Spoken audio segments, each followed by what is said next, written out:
Hello and welcome to the Vindy Channel. My name is Dan Moody, call sign WD4LUR. Today, as you can see, we have a Johnson Adventurer on the bench. I just received this transmitter in and have not powered it up yet. The person that I bought it from off of the internet also said that they had not ever powered it on. So there is no telling how long it's been since this transmitter has been in operation. So what we'll do is go over the steps required to safely inspect the transmitter and then bring it up slowly on a variac. The first thing you notice, the front panel is in very nice shape on this transmitter. That's one of the reasons why I bought it. In fact, the main reason. The top has a few little minor scratches along with a few marks on the sides. Overall, it looks in really good shape. But when you turn it around and look at the back, you'll see we have some things going on. One is this antenna jack originally was an RCA phone open. It's been upgraded to an SO239. In and of itself is not a bad thing. The ground connection has been slightly modified. Not a big deal. They just put a locking nut on it. But somebody added this little tip jack. I'm not sure what that's for yet. Then you'll see there's another SO239. So I'm guessing somebody has added a antenna changeover relay in it. They also moved the fuse holder to the back. The fuse holder normally is inside the radio, which there's 14 screws to open it up, so it's understandable to move it to the back. Then they added this grounded power cord. That's a good idea, but this cord is big enough to handle an SP220 amplifier, much less a little 50-watt transmitter like this. So the thing to do now, we know there's a few modifications into this radio. So we'll open it up and take a closer look inside. As I mentioned, there's 14 screws all around the panel here that we'll have to remove. So I'll go ahead and start removing those, and I'll cut away and then come back after I get it out of the case.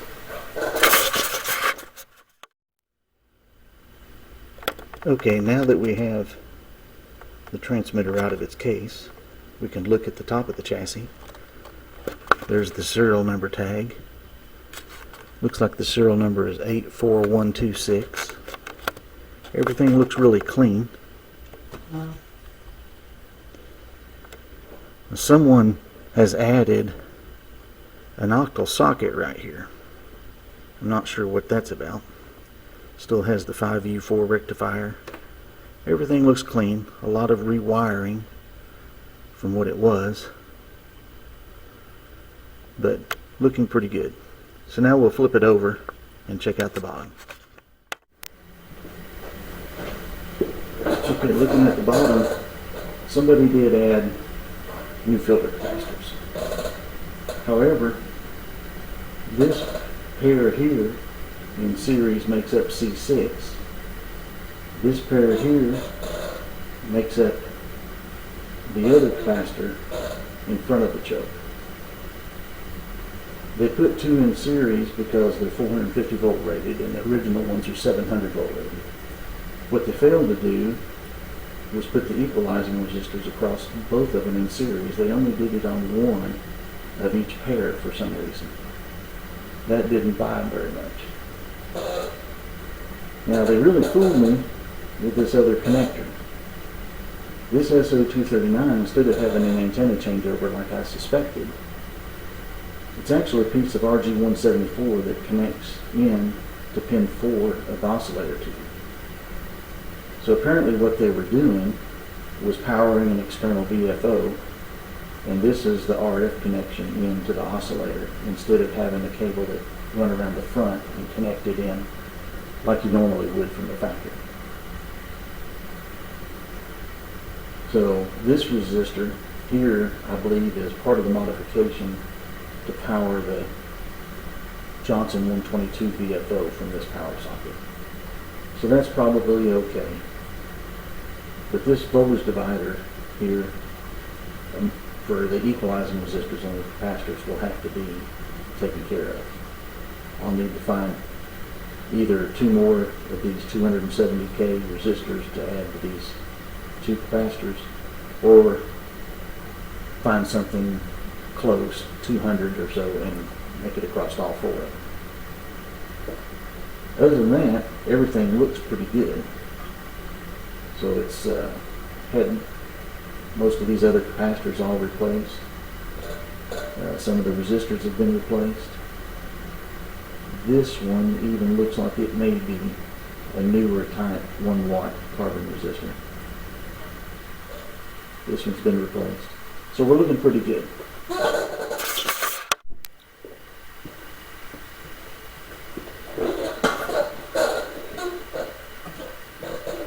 So the first thing that we'll do before we try to power it up is we'll just simply make sure that the power supply isn't shorted to ground for any reason. Maybe one of the capacitors was shorted, something happened to the 5U4 or the 807, whatever the case may be. So we'll just simply connect the ohm meter to ground. I've got my Keithley set on the 200K ohm scale. And the only real power supply in this besides the filament is this high voltage section. So we'll check from the one side, the high side of C16, one of the capacitors. Here we have 39K, 40K, it's charging the cap up, definitely not shorted. And then the other one I believe is C15. We'll check it to ground, which it's on the other side of the filter choke. And it's also charging up and going up above 40K. So the supply is not shorted, so it's probably safe. Plug into the variac and bring it up slowly.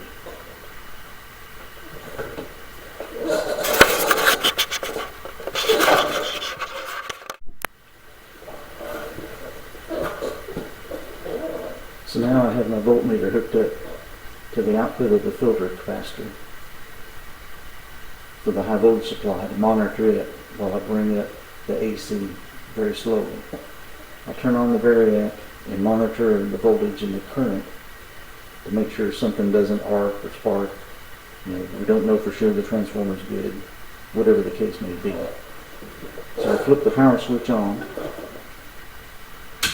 in the transmitter, and then monitoring the current on my AC power supply, I slowly bring up the voltage, switch to the volts and amps.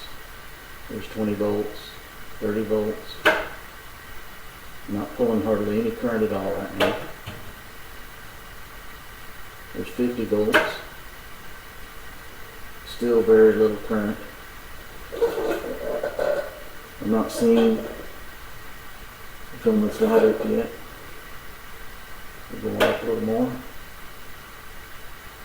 There's 70 volts. Still low current. The power bulb is starting to glow now. We don't have voltage yet.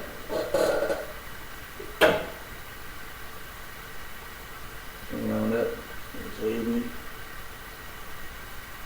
There's 90 volts AC. Still pulling almost no current.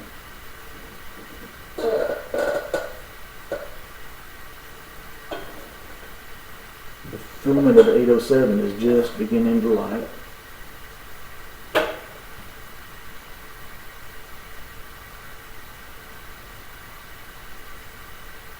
There's 110 volts AC. Still negligible current.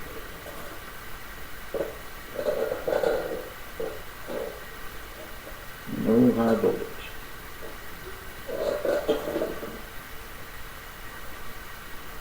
I don't see the filament of the 5U4 lit. It may be bad. We'll have to check that and see.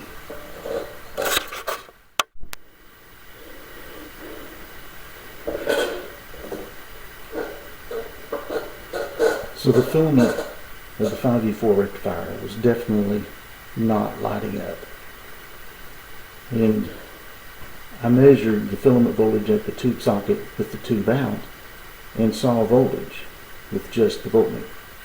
You plug the tube in and the voltage was 0. At first I thought, There's a problem with the filament winding in the transformer. To come to find out, the issue is a bad solder connection, where the filament winding comes out of the transformer and solders this terminal block. You can see that solder connection is a cold joint. It's wiggling right in there. So that is the issue. We'll have to reflow that, and then we should be able to have filament crack.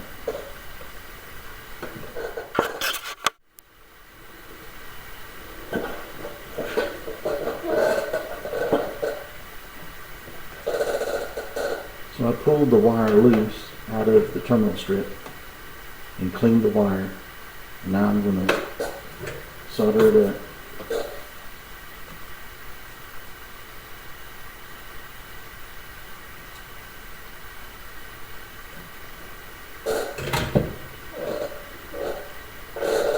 There we go. Now the solder flowed on the wire. And I should be able to measure continuity now with the filament pins. And we get 0.02 ohms. So let's try this again and see if we can get high voltage.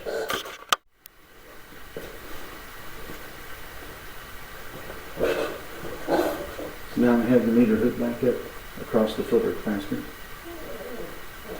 The filament lead is soldered. So we're about to turn the AC on again. Bring it up slowly.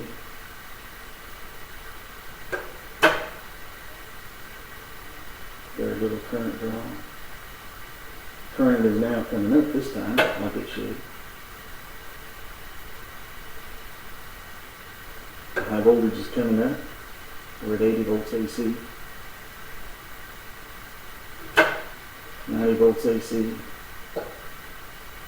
And we're pulling, a few hundred mils. There's 110 volts AC, 620 volts DC out of the supply. So we're looking good. Now I can see, obviously, the filaments of the 5E4 lip and the 807 was all at the time anyway. So it looks like the initial test of this transmitter is good. It's ready to be connected up to a dummy load in a watt meter and install a crystal and check for power output. This basic going through the initial steps of how to check out and bring this power, the transmitter up to power, is the same thing on any vintage radio, receiver, transmitter. It doesn't matter. You can take these same steps to bring them up safely and hopefully not burn up a transformer because of a shorted capacitor or a shorted rectifier. Okay, so now we'll check the voltage drop across these two capacitors.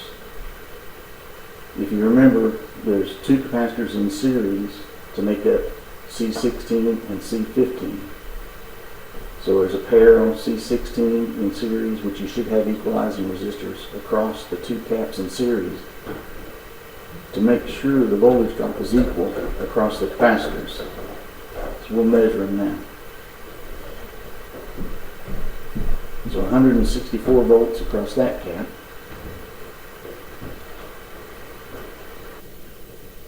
.548 across that one. So you can see it's exceeded the rating of the cap. 97 across that capacitor.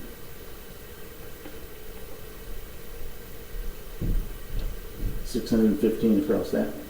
So these equalizing resistors need to be installed to make it where the 450 volt rating is not exceeded. Now, as you can see, I've replaced the two resistors that were in here and added two more for the other capacitors.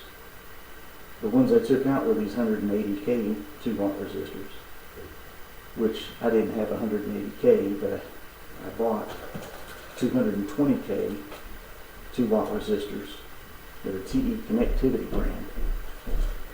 The unfortunate thing is the leads aren't long enough in the factory to reach all the way across this span of the capacitor. So I had to J-hook and extend the leads, which I don't normally like to do. But it'll work, it's fine, it just doesn't look as nice. So anyway, let's power it on. And we'll check the high voltage across the caps now. It should be pretty much equal. And it's going to take a little bit of time for the 5U4 to come up. So there we got 350,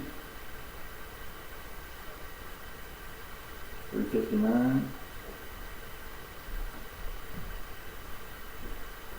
322, 390. So now all of them are within the 450 volt rating of the capacitor. So it's just, the difference is now just tolerance of the resistors and tolerance mostly of the capacitor itself. But now the capacitor won't become a firecracker at some point and explode, making a tremendous mess. So that's the reason why you need these equalizing resistors across these capacitors whenever you put in. Now I have the transmitter powered on, hooked into my watt meter with a 100 watt slug, and into a bird dummy load. I have a 40 meter in crystal installed, and we'll try this out and see how she works. So the oscillator tuning, it said to preset at about 70. I'm sorry, preset at 35. What I found with the crystals, I needed to be at about 70. The tuning, the manual said it's approximately 70. And then the coupling, it set at 1, but into the 50 ohm load, I found the peak power output at about 6. So here you can see it in operation. Peaking the oscillator, dipping the plate current.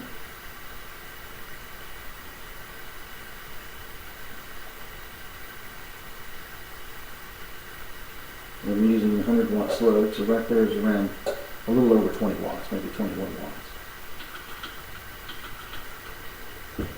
These meters weren't damped, so they bang around like crazy.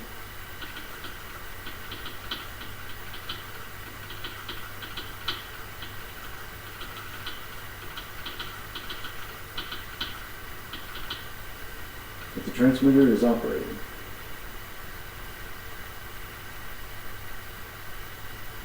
It functions. Another Johnson transmitter up and operational.